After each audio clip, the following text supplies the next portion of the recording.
Olá pessoal, meu nome é Diego, tá? Tô aqui, né? Bom pessoal, eu sou aluno da Unopar, do Polo de Sete Lagoas. Estou cursando Engenharia da Computação, estou no quarto período.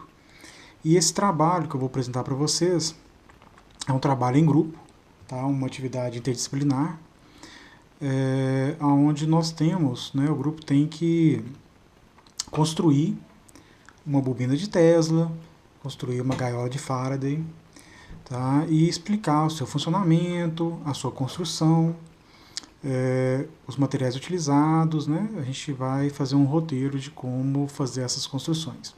Como eu tenho uma limitação de tempo, eu não vou poder construir a bobina do zero para vocês, tá? Por causa dessa limitação de tempo.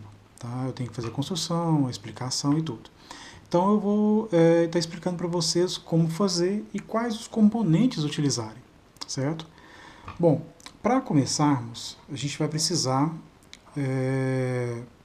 do fio de cobre, tá?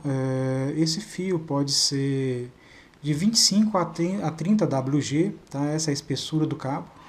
Eu, no caso, estou utilizando 26 AWG, mas vocês podem estar fazendo também utilizando um fio recondicionado, recuperado daqueles transformadorzinhos de fonte de energia, né, e qualquer um fio que seja fino, tá, e seja de cobre. Tá? Por que o cobre? O cobre é um metal muito condutor, certo? Bom, então, aqui no caso, eu fiz um dimensionamento, né, eu achei um projeto, um dimensionamento de uma bobina que utiliza 9 volts e uma bobina secundária, que é essa bobina grande aqui, de 21 centímetros, certo? Então aqui tem um cano aqui de 21 centímetros, tá? Que eu já recortei ele para agilizar, tá? Ele tem exatos 21 centímetros, tá? Você pode fazer essa bobina também com 8,4 centímetros. Eu fiz esse mesmo circuito com a bobina de 8,4, a bobina secundária de 8,4 centímetros, com o mesmo fio. Eu só reduzi a bobina secundária, que é essa bobina que fica aqui por fora, que está usando esse fio aqui, esse fio rosa, e também funcionou perfeitamente. Tá? Eu optei por essa de 21 centímetros porque ela é maior, é mais vistosa e traz uma potência maior pelo tamanho, pela quantidade de espiras aqui, de voltas do fio de cobre, então acende, a luz fica mais incandescente. Mas você pode fazer com 8,4 que vai funcionar. Tá? Aqui eu utilizei um cano de 3/4, mas você pode utilizar um cano de meia também, não vai fazer diferença, certo? Tem que respeitar apenas a voltagem e o transistor, porque o transistor ele é dimensionado para a voltagem de 9 volts, no caso, que é o que eu estou utilizando aqui.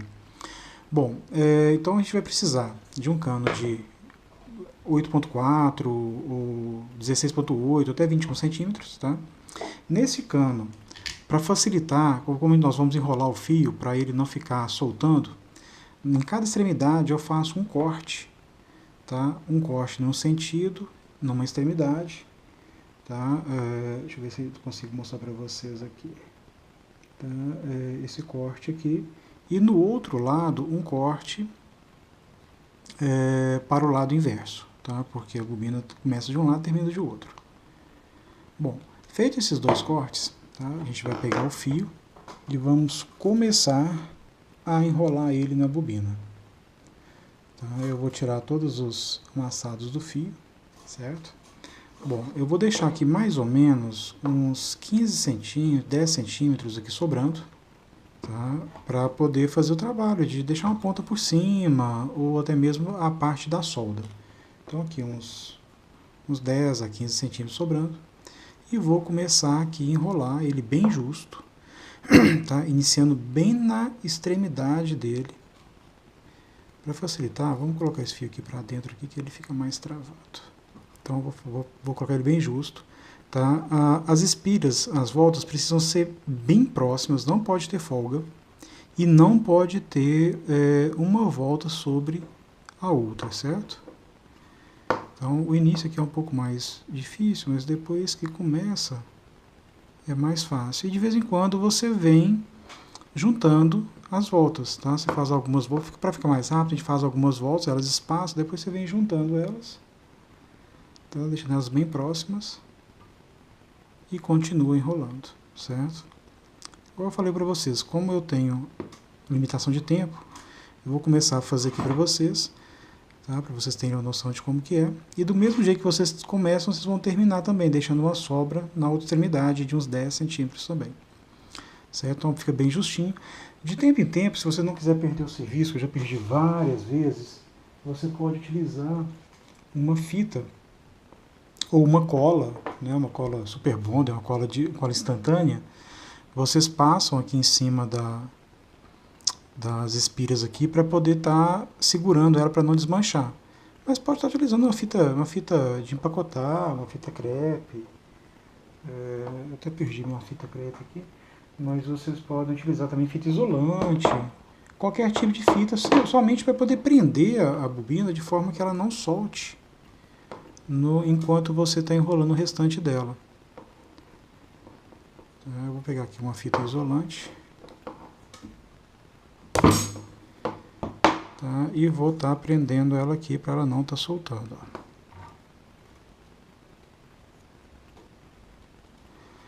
Bom, feito isso, ela não vai soltar. E de tempo em tempo você faz isso. Porque aí desse jeito você evita o retrabalho, porque realmente a gente solta mesmo, tá? Quando está lá no meio, ela começa a soltar. Bom, você vai fazendo aqui, vai juntando, certo? E esse processo aqui é um pouco demorado, então por isso eu já fiz outro aqui, antecipando aqui o trabalho. Tá? Então vocês vão rodando e vão fazendo isso. Tá? Aqui deu 2 centímetros aqui já. Tá? É bem fácil, bem tranquilo, só não pode deixar passar um fio em cima do outro, tá? E nem deixar espaçamentos. Tá? Quanto mais justo, mais forte será a bobina. Tá? Bom, feito isso, gente, olha, tá? Quando terminar vai ficar igual a essa outra bobina aqui, aonde as espiras estão bem próximas, certo? Então, vou cortar esse excesso aqui, tá? Vou prender aqui que depois eu utilizo esse fio aqui para outro experimento.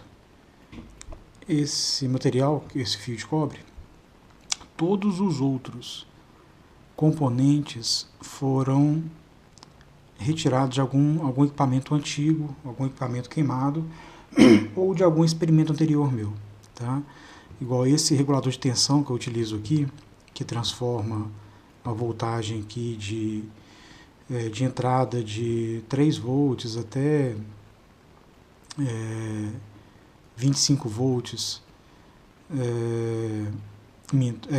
até 30 volts em uma saída aqui de 1,5 volt até 30 volts, 25 volts.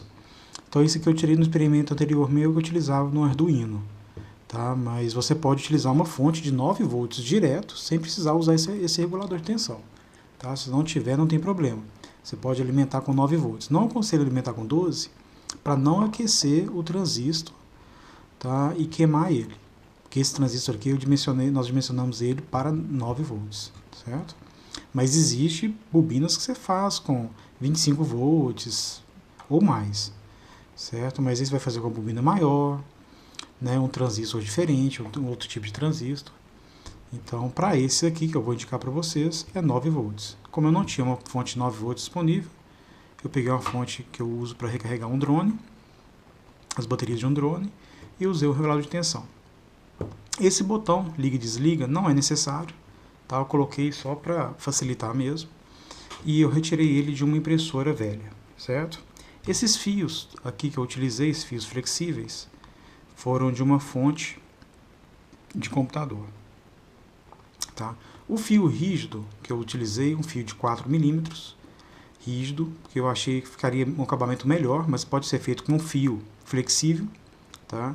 E a mesma coisa, você enrola ele na bobina secundária para fazer o desenho e cola ou passa uma fita crepe para segurar o fio flexível. Esse aqui, no caso, o rígido, ele não precisa, mas mesmo assim eu coloquei uma cola instantânea.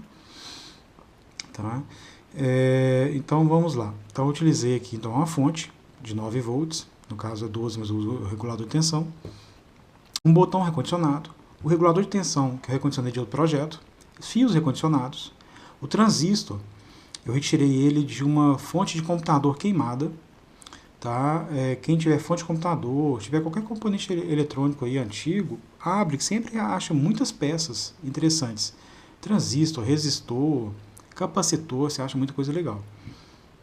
Então eu retirei de uma fonte de computador queimada e encontrei inúmeros transistores 2N2222, que é o que eu utilizei aqui em placas mães de televisões de tubo, que é as televisões antigas. Você sempre tem alguma jogada em casa.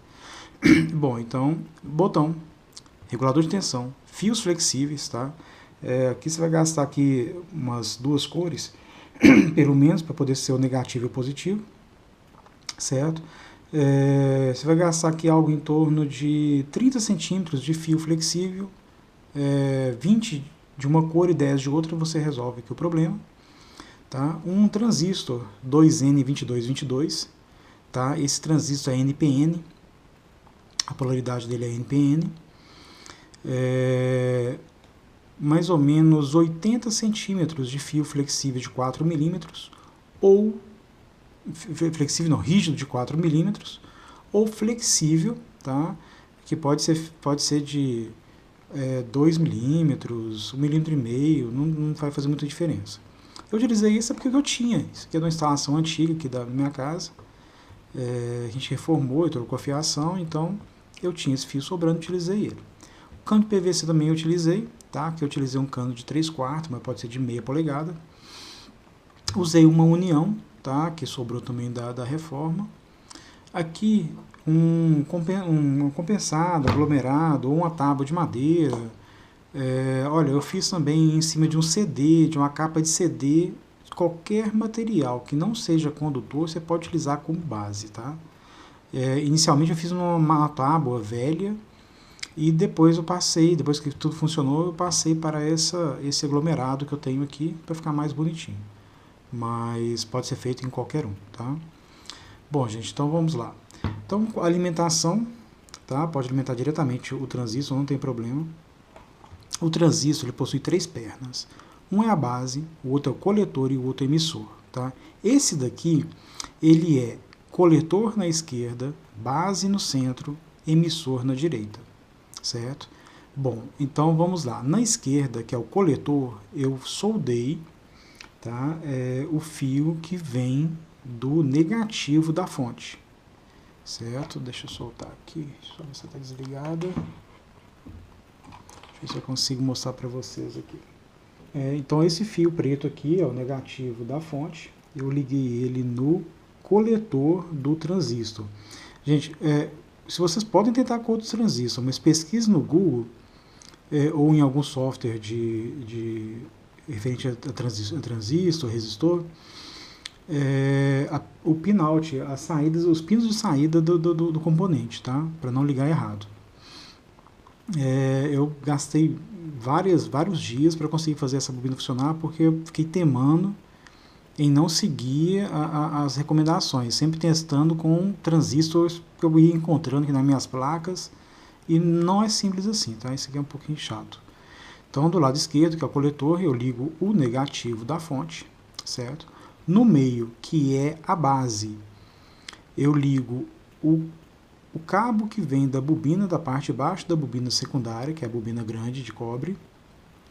Nesse mesmo pino eu ligo um resistor de 22k ohms, tá? Esse resistor, a cor dele tá para 4 faixas, é vermelho, vermelho, laranja e dourado, tá? Tem que ser 22 porque foi dimensionado esse circuito para usar um resistor de 22k ohms, certo? E na outra extremidade desse resistor você vai soldar o positivo da fonte e a parte superior aqui da bobina primária, tá? A ponta superior da bobina primária vai ser soldada numa ponta do resistor, e na outra ponta do resistor vai ser soldado no transistor junto com a bobina secundária. E no E na perna do lado direito do transistor, que é o emissor, nós iremos soldar a ponta inferior da bobina primária, certo? A ponta inferior.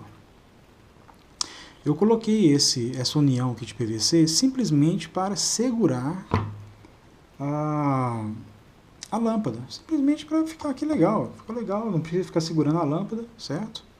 Então eu coloquei ela aqui, tá? Mas não precisa, pode fazer igual eu te falei, no CD mesmo, sendo um CD velho aí que tem na sua casa, pode soldar esse cano de PVC, soldar os componentes e fazer em cima do CD. Você só precisa de uma base plana que não seja condutora, para não ficar caindo a bobina e nem você ter que ficar segurando, porque às vezes ela solta algumas descargas, dependendo da voltagem que você utilizar, e dá espasmos nos membros da gente, na mão, no braço. Então, para evitar isso, a gente utiliza isso. E até para poder evitar queimadura, porque a ponta superior aqui da bobina, onde sai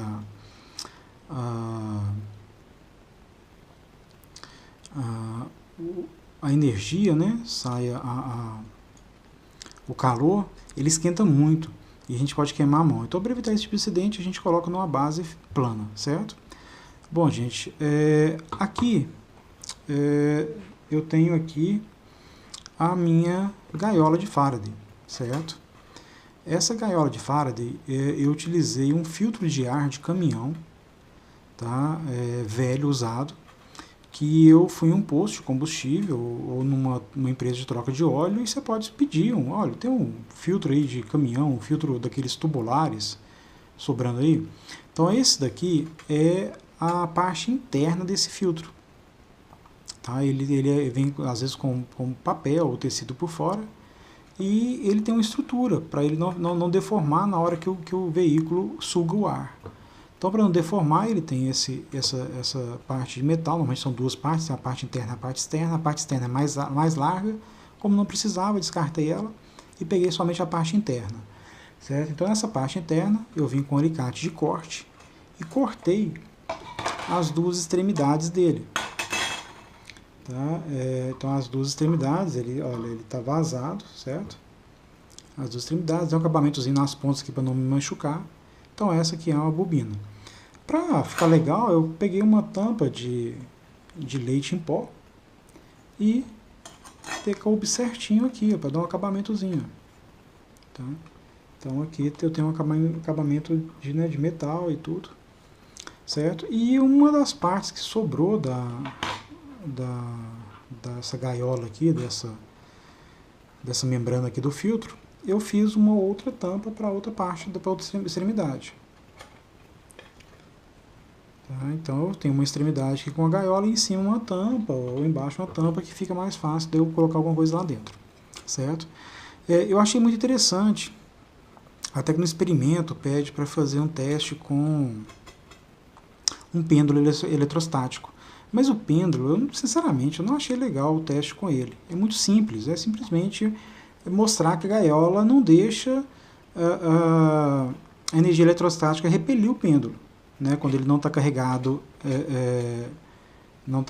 de elétrons. Mas assim, eu achei mais legal fazer o teste com a bobina de Tesla, porque fica muito mais visível o que é capaz de fazer uma gaiola de Faraday, certo? Então, logo em seguida, eu vou explicar para vocês o funcionamento da bobina e o funcionamento da gaiola, gente. Ok? Muito obrigado.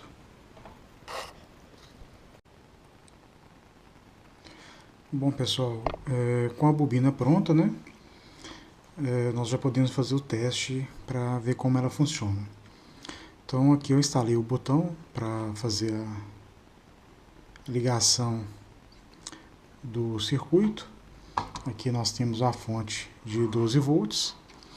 Tá? Aqui, como eu disse anteriormente, instalei esse regulador de tensão, porque o dimensionamento das bobinas foram feitos para trabalhar com 9 volts. E essa fonte, como é de 12, eu preciso desse regulador de tensão para poder estar reduzindo a tensão para 9. Tá? Então, vamos recapitular aqui. A fonte 12 volts está alimentando o botão. de ligação do circuito, que alimenta o regulador de tensão, que converte para mim a tensão de 12 para 9 volts, tá? E esse regulador alimenta o transistor, que eu estou utilizando um 2N222, que foi o que melhor funcionou para esse circuito. Tá? Eu testei outros, que é o BC548, testei também circuito usando o TIP 41C, o TIP 122, que são outros tipos de transistores, só que nenhum funcionou bem igual o 2N222, certo? Então aqui nós temos a ligação que vai do transistor e da alimentação positiva, que vai para a bobina primária, tá? E esse tubo aqui de PVC,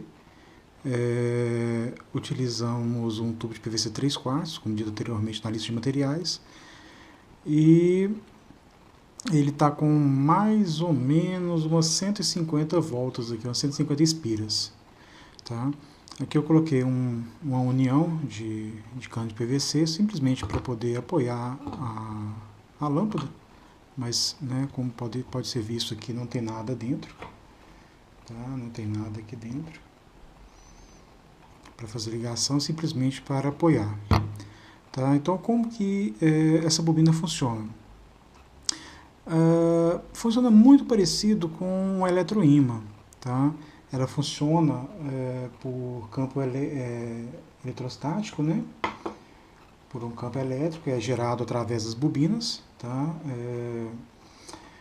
E esse campo elétrico, ele ativa as moléculas de vapor de mercúrio, que estão dentro dessas espiras aqui da lâmpada fluorescente, que até, na verdade, é a única lâmpada que vai acender naturalmente, é a lâmpada de fluorescente, porque ela possui o vapor de mercúrio interno, e essa parte branca aqui não é tinta, isso aqui é uma camada de fósforo. Então, quando a bobina cria o campo elétrico, ela movimenta, né, estimula os elétrons do mercúrio, do vapor de mercúrio, que em contato com a camada de fósforo, né, ela tem uma reação e é acesa a lâmpada, tá? Bom, vamos lá. Então aqui, ó, quando eu ligo, tá, eu vou ligar ele aqui fora da boquilha aqui, do suporte que eu criei, tá? Então, vou ligar aqui a tensão. Como pode ser visto aqui, nós estamos com uma tensão aqui, deixa eu ver se dá para ver aqui na câmera, de 9.1 volts, tá? Através dos 9.2, 9.1, através dos meus testes, a partir de 5 volts já é suficiente para acender a lâmpada, mas, né, não fica tão incandescente igual fica com 9 volts. Tá? Então, quando eu aproximo, tá vendo? Ela acende. Se eu distancio, ela diminui a intensidade até que ela apague. Certo? Então, quando eu vou aproximando novamente, ela acende. Tá? Vou colocar ela aqui na boquilha, no suporte. Tá? Vou desligar a alimentação e ela vai desligar. Tá? Vou ligar a alimentação e ela liga novamente. Tá? Eu fiz várias bobinas de vários tamanhos. Fiz bobinas com 8.4 centímetros, usando cano de meia polegada, usando cano de 3/4. Na verdade, qualquer tamanho de bobina entre 8.4 e 21 centímetros, que essa daqui hoje é de 20, essa aqui nesse momento que é 21 centímetros, todas funcionam. Tá? O que diferencia uma da outra, como vai ter a diferença da quantidade de espiras, né, a quantidade de voltas que foi dado com o fio de cobre, é a distância, né, a potência da bobina de Tesla. Tá? Então, por exemplo, essa bobina aqui, ela já acende já a uns 5 centímetros de distância, ela já começa a reagir os elétrons do mercúrio, né, e começa a acender. enquanto que a outra de 8,4 centímetros, a gente precisa aproximar bastante, né, ou até mesmo encostar nas espiras de cobre para ela estar acendendo. Tá? Então essa daqui é que eu consegui uma maior eficiência. Né? Como foi dito no vídeo anterior, na etapa anterior, eu utilizei 6 voltas e meia, né, para a bobina primária. Né? Testei com 4 voltas, 3 voltas, mas aqui eu tive um melhor resultado de potência foi com essa configuração. Uma bobina de 28 centímetros, utilizando fio de cobre 26 AWG, com uma bobina de fio rígido de 4 milímetros, tá? Com 6 voltas e meia, um transistor 2N222 e 9 volts, certo? Deixa eu fazer um teste aqui para mostrar para vocês que mesmo se eu reduzir a voltagem, por exemplo, vou colocar agora com 8 volts, tá? Agora nós estamos com 8 volts e a gente vai estar acendendo, tá? Quase não deu diferença, tá? A diferença, não sei se pode ser vista no vídeo, mas a diferença é a intensidade da reação. Vamos reduzir agora para 5 volts, mais ou menos 5 volts, 5 volts e meio, que é o mínimo que eu consegui. Vocês podem observar, não sei se no vídeo vai perceber, mas à medida que eu vou reduzindo a potência, a lâmpada vai reduzindo a luminosidade. Aqui, vamos colocar aqui 5 volts, tá? Tá com 5 volts agora. Vamos ver se o vídeo consegue pegar, 5,1 volts. Tá? Não é muito preciso essa voltagem, porque eu utilizo aqui um potenciômetro do próprio regulador de tensão, então muitas das vezes ele não é muito preciso. Tá? Então vou colocar aqui 5 volts, colocando aqui no suporte, ela não está acendendo, e vou encostar na bobina, tá? E ela acende. Ou seja, ela está acendendo, porém eu tenho que ficar mais próximo, a lâmpada mais próxima da bobina. Tá? Vamos voltar ela aqui para o suporte, ela não acendeu. Então agora eu vou voltar, agora eu vou aumentar a tensão. Tá? Agora estamos com 6 volts. 7 volts, ela começou a acender já na bobina. No suporte. O suporte está mais ou menos 2 centímetros de distância. Tá? Então a partir de 7 volts ela acende na distância que ele está. E à medida que eu vou aumentando, ele vai aumentando a intensidade. Voltei para 9 volts. E ele já está bem aceso. Certo, pessoal? Bom, a próxima etapa eu vou estar mostrando o funcionamento da gaiola de Faraday. Tá? O que a gaiola faz? Ela absorve, né, o campo elétrico, tá, e dissipa esse campo elétrico.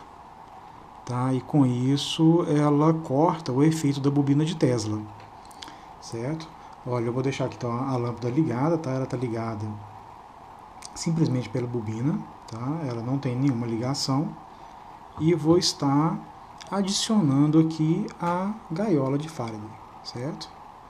Bom, observem que à medida que eu vou chegando com a gaiola próxima à lâmpada, ela já vai perdendo a intensidade. Por quê? Porque a gaiola já está absorvendo, olha, ela já está perdendo intensidade, eu vou baixar mais e ela já vai desligando. Tá? Então, ou seja, ela está absorvendo o campo elétrico e está cortando ele. Ó. Pronto. Tá? A lâmpada está solta lá dentro, não tem nada prendendo ela, ela está desligada. Na hora que eu removo a cobertura da gaiola de Faraday, ela vai acender novamente. Ó. Sem eu fazer nada, simplesmente removendo a gaiola. Então aqui eu novamente as minhas duas mãos aqui na gaiola, aproximando, ela já começa a diminuir a intensidade, e assim que eu cubro toda a lâmpada, ela desliga. Certo? Olha. Certo? Então agora eu vou fazer a remoção dela novamente. E aqui ela acende. Certo? Então a função básica da gaiola é absorver os campos elétricos, tá? Absorver a eletricidade, né, do entorno da gaiola, tá? E dissipar essa eletricidade, certo? E essa gaiola, ela funciona para interromper sinais de rádio FM, AM, porque são ondas elétricas, né, que se propagam no ar, e ela também funciona. Com celulares, alguns celulares antigos, eu já vi alguns materiais, algumas anotações, algumas publicações, onde dizem funcionar com os celulares. Mas com as ondas de celulares atuais, principalmente 3G, 4G, essas ondas são muito fortes e muito pequenas, e eu não consegui simular esse corte de sinal através dessa gaiola que eu fabriquei. Diminui a intensidade do sinal, né? Você vê pelas barras de sinal do celular que o sinal ele cai bastante, mas não chega a cortar completamente. Tá? Enquanto que o sinal do Wi-Fi de internet normal, esse praticamente cai, mas não chega a ser uma coisa absurda como é o teste aqui da lâmpada, da bobina com a lâmpada, onde que corta completamente o campo elétrico em torno da bobina. Tá? Eu vou remover aqui, olha, vou remover a lâmpada, tá? Ela está desligada. Eu vou estar inserindo ela dentro da gaiola aqui, ó, e vou estar aproximando a bobina. Ela não acontece nada, tá? Nada. Ela está encostada na bobina. Olha, ela está encostada na bobina e não acende. Tá? E quando eu removo, ela acende. Certo? Outra situação interessante que essa bobina provoca é o arco voltaico, e que é uma dissipação de energia que ocorre na ponta da bobina, ó, nessa ponta superior aqui. Ó. Deixa eu tirar a lâmpada aqui para ficar mais fácil para o vídeo, visualizando o vídeo. Tá? Aqui em cima, aqui, ó, esse fio aqui, ó, que está solto aqui, que é a ponta da bobina, tá? Ele esquenta muito, tá? Ele esquenta muito, como também o transistor está esquentando muito. Daqui a pouco eu não posso demorar muito com o vídeo, porque ele pode estourar aqui e queimar. Mas essa ponta, ela esquenta muito porque ela está emitindo energia elétrica. Tá?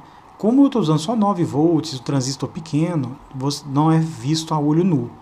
Mas se eu aumentar aqui para um transistor tipo 41 com 25 volts e uma tensão mais alta, ele emite esse arco voltaico para fora da bobina sem nenhuma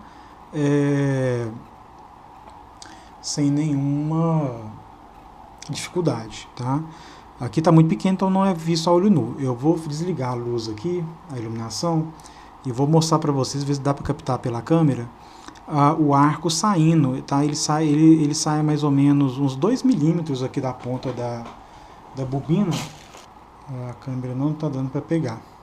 Em cima, ó, bem na parte superior da imagem, observe uma luz lilás, como fosse uma faísca. Olha lá, na parte superior, bem fraquinha. Tá? E esse é o arco voltaico, que é a energia que está sendo dissipada pela bobina. Se meus cálculos estiverem certos, essa bobina está gerando em torno de 1000 volts de tensão. Tá? Através da indução que é provocada pela bobina primária, que é a bobina externa, a bobina interna está gerando 1000 volts de campo elétrico, certo? Que é o que faz com que a gente consiga acender essa lâmpada. Ok? Bom, pessoal, então ficamos por aqui. Meu nome é Pablo e eu vou estar fazendo um pêndulo eletrostático. Vou estar utilizando um canudo, uma vasilha de isopor, papel, pedaço de alumínio, um grampo de cabelo e uma linha de costura. Vou estar pegando o grampo de cabelo, quebrei ele, vou estar inserindo dentro do canudo.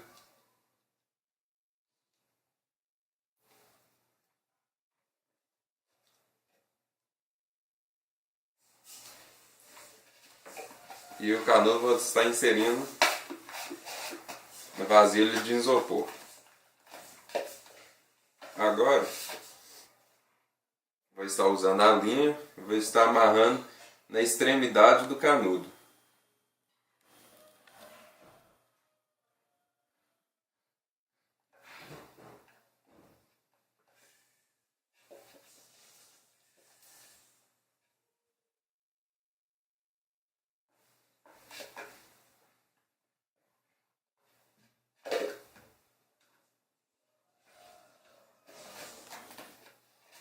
Feito isso, agora eu vou estar utilizando papel alumínio e vou estar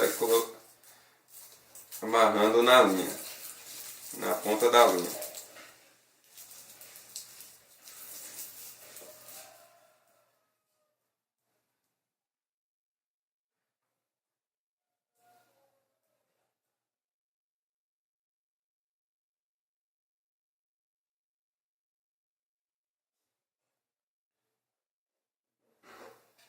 E está pronto meu pêndulo. Agora eu vou estar utilizando o canudo e vou estar aproximando ele e vejo que eu não realizei o atrito. E veja que nada acontece, não há indução.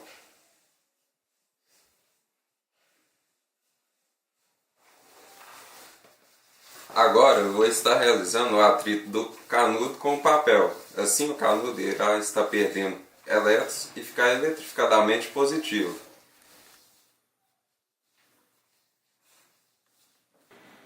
Agora, ao aproximar o canudo eletrizadamente positivo da esfera neutra, percebo que irá atrair ela. Assim, estará distribuindo elétrons e realizando a condução eletrostática.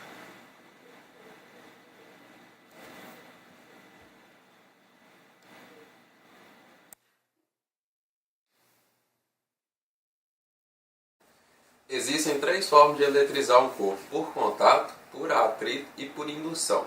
Eu vou estar falando eletrização por contato. Digamos que tem um corpo eletrizadamente neutro e um corpo eletrizadamente tanto positivo quanto negativo.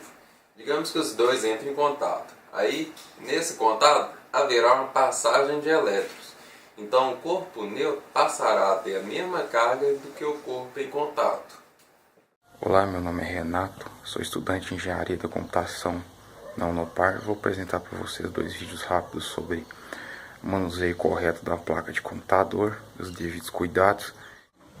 Eu vou mostrar para vocês aqui um pouco do conceito de eletrostática, explicar um pouco como manipular uma placa de computador.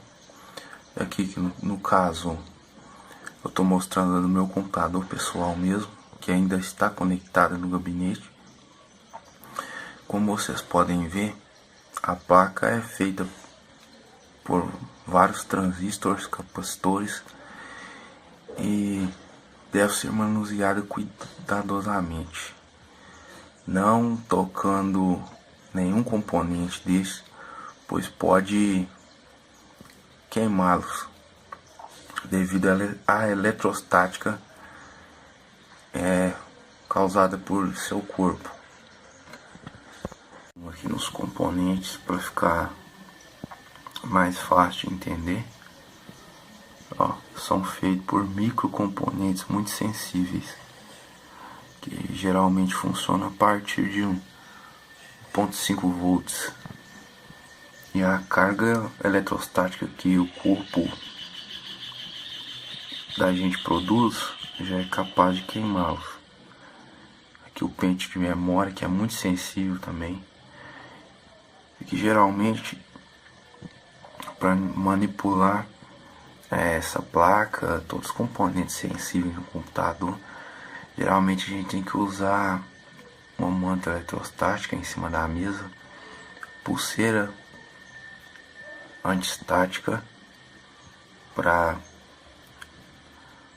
minimizar a eletrostática do corpo, devidamente aterrado ao solo, porque se eu colocar a pulseira antistática sem aterrá-la, não vai ter o efeito ideal. Posso tocar algum desses componentes aqui com a mão sem proteção devida e não queimar, não acontecer nada. Mas as chances são enormes de queimar um componente desse e a placa até ser reconhecida, mas pode apresentar mau funcionamento. Se algum componente queimar, o computador vai reiniciar, a placa vai apresentar estabilidade. E isso não vai te causar prejuízos durante um trabalho, alguma coisa que você estiver fazendo importante no seu computador. E vai reiniciar, ou mesmo desligar do nada.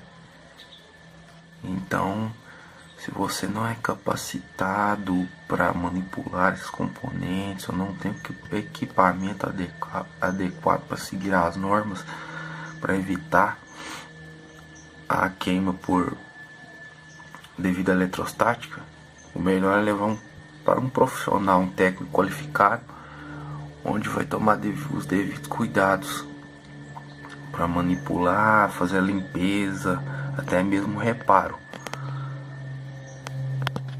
Apresentar para vocês o funcionamento básico de um para-raios. Eu vou fazer um breve vídeo aqui explicando o funcionamento de um para-raios, que é bem simples por sua vez.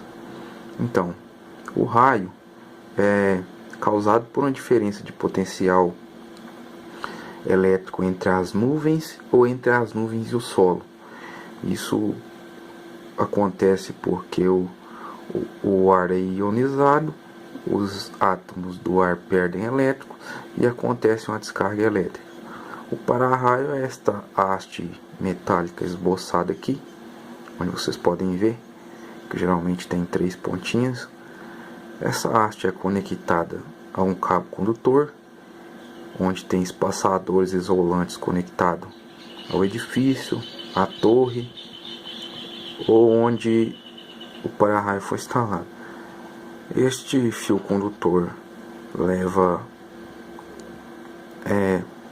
conduz o raio ao aterramento, ao solo, onde aqui possui barras de cobre, geralmente barras de cobre, onde é dissipada essa descarga elétrica no solo. Vocês podem ver o solo representado por essa linha e o aterramento aqui.